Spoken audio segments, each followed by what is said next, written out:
2 votes Rick, 2 votes Trayvon, 1 vote May. After the non-plus cliffhanger at the end of episode 4, episode 5 resumes in the middle of the banishment votes with the majority cast for Rick.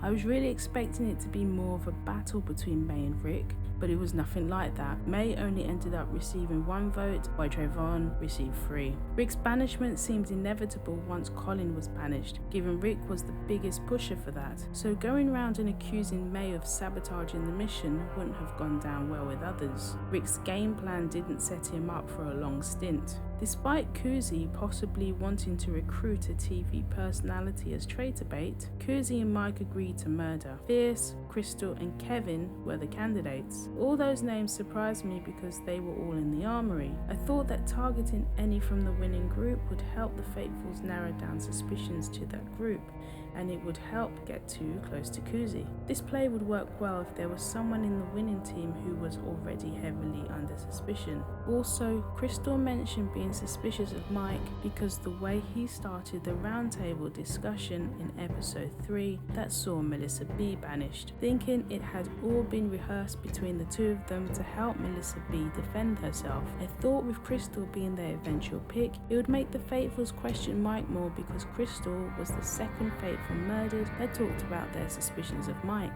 I wondered if that was a good move, but that didn't seem to come up amongst the Faithfuls. With Kuzi not revealing she had the shield and Crystal being on the winning team, this murder caused a lot of confusion and speculation. The turn of events ended up playing right into the traitors' hands. I felt that with Rick's banishment, the heat would probably move towards Fierce and May, as they were amongst the biggest voices pointing in Rick's direction. Well, as the episode progressed, only one of them felt the heat, but the way it all happened was the surprise. It was definitely a turn of events when Kevin suggested to Gerline about making a play to purposely get a Faithful banished in order to stay in the game. With Fierce's entrance at breakfast and involvement in Rick's banishment, Fierce was the suggested Faithful. Fierce was one of the Faithfuls Kevin made an alliance with at the start. I wonder how much Fierce's behaviour towards Kevin at breakfast played into Kevin wanting to sacrifice Fierce in order to stay in the game. It was an interesting way for Kevin to start the roundtable discussion by first looking at Mike and how he's playing the game, but ultimately directing to Fierce.